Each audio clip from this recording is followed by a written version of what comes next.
পরে আমার দাদা শ্বশুর আমার ঘরে ঢুকে যাইয়া দেখে যে চাদরের ভিতরে সাদা সাদা পানি বা যেগুলা হয় আছে। তো আসার পরে আমি তো জানি না যে কেন চেক দেয়, কী কারণে, এরকমভাবে তো কখন আমি যাইনি, কারোর সাথে আমার কোনো এনজয় মজা ছিল না, সে বিষয়ে তো আমি জানি না। তো এখন আমার দাদা শ্বশুর বাইরে যায়, সবারে বলতেছে এই মেয়ে ভালো না, এই মেয়ে 2 নাম্বার, এই মেয়ে আগে কারোর সাথে রিলেশন করছে, কারোর সাথে কোনো সম্পর্ক ছিল, এরকমের। তো হঠাৎ করে আমি কান্না করতেছি, কারে এইভাবে কথা বলতেছে, আমি তো কখনো কারোর সাথে সম্পর্ক করিনি, কারোর সাথে আমার কোনো দৈহিক মিলন হয় না, তবে কেন বলে। তখন যখন আমার হাজব্যান্ড শুনলো, তখন থেকে সে আমার সাথে কথা বলে না, আমার কাছে থাকেও না, আমার কাছে আসেও না। আমি একা একা রুমে থাকি, আমি একা সারাদিন বসে থাকি, আমার সাথে সবাই কথা বলে, কিন্তু ও কথা বলে না। কিন্তু এই জায়গায় যে আমার দাদা শ্বশুর যে আমার প্রতি যে একটা কেয়ারফুল ছিল, এটা কিন্তু কেউ জানতো না। কিন্তু আমার হাজব্যান্ড আমার ভুল বুঝার কারণে সে আমার কাছে আসে না, সে আমার কাছে থাকেও না, আমার কাছে কথাও বলেন।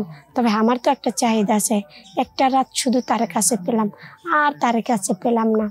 তবে দাদা শ্বশুরে এমন একটা প্যাচ বাজাই দিছে যা বলার মতন না। কারণ তার একটা চাহিদা ছিল, সে আমার প্রতি একটা চাহিদা ছিল। যেদিন আমাকে দেখতে গেছে, তারপর আমি সেটা বুঝে গেছি। কিভাবে বুঝলাম তবু বলি, আমি যখন গোসল করতে যাই, সেই ইশারা দেয়, সে এটা বলে ওটা বলে, নিপ মেরে কথা বলে, তাতে আমি বুঝতে পারলাম যে আমার স্বামীকে তারা ভুল বুঝাইছে। সে রহমাতুল্লাহি ওয়া বারাকাতুহু। আশা করি প্রিয় ভাই বোনেরা সবাই ভালো আছেন, আমিও ভালো আছি। আপনাদের মাঝে আমি কিছু আমার জীবনের গল্প নিয়ে আসলাম। তো আমার প্রতিটা মেয়ের আশা থাকে যে সে বিয়ে করবে, তার স্বামীকে নিয়ে আনন্দ ফুর্তি করবে, এনজয় করবে, মজা করবে, বাকি জীবনটা তার বুকে কাটাবে, সুন্দর একটা সংসার করবে। তো এমন একটা স্বপ্ন আমারও ছিল। তো আমার বাবা মা আমাকে বিয়ে দেওয়ার পরে আমি আমার স্বামীর বাড়িতে যাই। আমার শ্বশুর, আমার শাশুড়ি, আমার দাদা শ্বশুর, আমার দাদি শ্বশুর সবাই থাকে। তো থাকার পরে রাত 12টার পরে আমার এই ঘরে দিল, কত লোকজন দেখতে আসে, এটা তো জানেনি, গ্রাম অঞ্চলের ব্যাপার। তো দেখতে আসার পরে আমার যেই ঘরে আমাকে দেয়, যাইয়া দেখি সুন্দর একটা সাদা চাদর বিছানো। তো ওই এত সুন্দর করে ফুল দিয়ে সাজানো সাদা চাদর, ঠিক আছে। তো একবারে সাদা তাও না, যে ডিপ কালারের যেটা বলে সেটা। তো রাত্রে আমরা দুজনে গল্প করি, মজা করি, অনেক এনজয় করি তার সাথে। এটাই আমার শেষ রাত, প্রথম রাত ছিল। তো থাকার পরে রাত্রে সকালে আমরা ওঠার পরে আমাদের গোসল করতে নিয়ে যায়।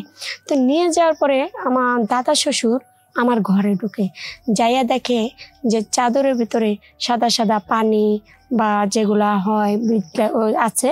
তো আসার পরে আমি তো জানি না যে কেন চেক দেয়, কী কারণে, এরকমভাবে তো কখন আমি যাইনি, কারোর সাথে আমার কোনো এনজয় মজা ছিল না, সে বিষয়ে তো আমি জানি না।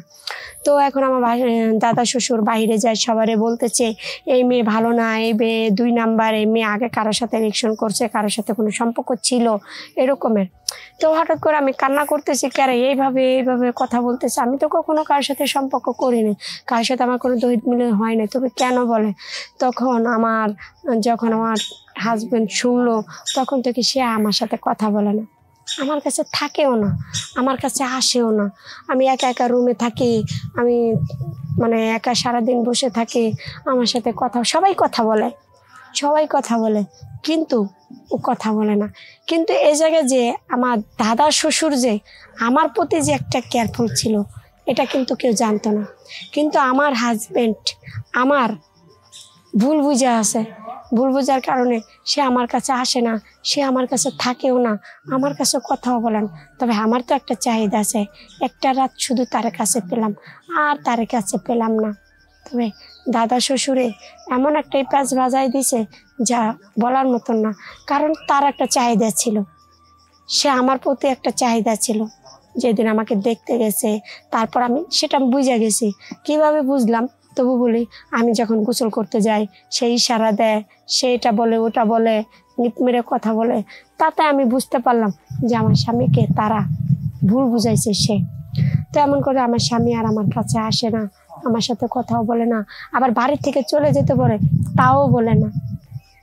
ঠিক আছে, তো এভাবে চলতেছে আমার। একটা মানুষ কিভাবে করলে তার সংসারটা ভেঙে দিতে পারে, এটা অনেক মানুষের কৌশলটা জানা থাকে। তো সবাইকে একটা কথা বলি যে আপনারা কখনো ভুল পথে যাবেন না, কারো কথায় কান দেবেন না, তাহলে হয়তো আমার মতো জীবনটা হয়ে যাবে। তা আপনার দাদা শ্বশুর কেন আপনার বিছনাটা চেক করতে গেল, কি জন্য গেল?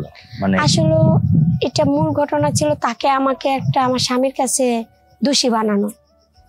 কারণ তারপর সে আমার প্রতি একটু দুর্বল ছিল, তার মানে বউর কাছে যাইতো না, থাকতো না, কোনো কিছু না। তো তার আমার প্রতি একটা নজর ছিল। এখন ভাবতেছে যদি আমার স্বামীকে বলে, ভুল বুঝায়, যদি সে আমাকে কাছে পায়, আসলে কিন্তু সে আমাকে কাছে পাবে না। মানে এখনো পর্যন্ত দাদা শ্বশুর কি করে আপনার? এখনো দাদা শ্বশুর ওরকমই ইশারা দেয়, হাত ধরে টান দেয়, শাড়ির আঁচল ধরে টান দেয়, মজা করে গালে ধরে চিমটি মারে, এই বিষয়টা এরকম। তো আপনি কিছু বলেন না? আমি বলবো কাকে? তার আমি বলি যে আপনি আমার সাথে একবার, আমার হাজবেন্ড তো আমার সাথে কথাই বলে না। তাকে যে বলবো, যেদিন তার চোখে ধরা পড়বে সেদিন সে নিজেই বলবে। তো আপনার জামাই আপনাকে এ কথা মানে সন্দেহ করে বা হয়তো কথা বলে না কেন, কি জন্য? ওই যে বলছে যে আমার আগে পরে বিয়ের আগে আমি কারোর সাথে রিলেশন করছি, তার সাথে আমার দৈহিক মিলন ছিল, কারোর সাথে আমি মিলামেশা করছি, এই যে বিষয় এইরকম ভাবে আমার সংসারটারে স্বামীকে ভুল বুঝায়। তো কথা শেষ দেখি, এখন দর্শকের উদ্দেশ্যে কিছু বললে একটু বলেন। হ্যাঁ, দর্শক ভাইরা যারা আমার এই জীবনের গল্পটা শুনছেন, সবাইকে একই কথা বলবো, কেউ কারো কথায় কান নেবেন না। আগে নিজের চোখে দেখবেন, নিজের চোখে নিজের কানে শুনবেন, তারপর আমরা মানুষকে বলবেন।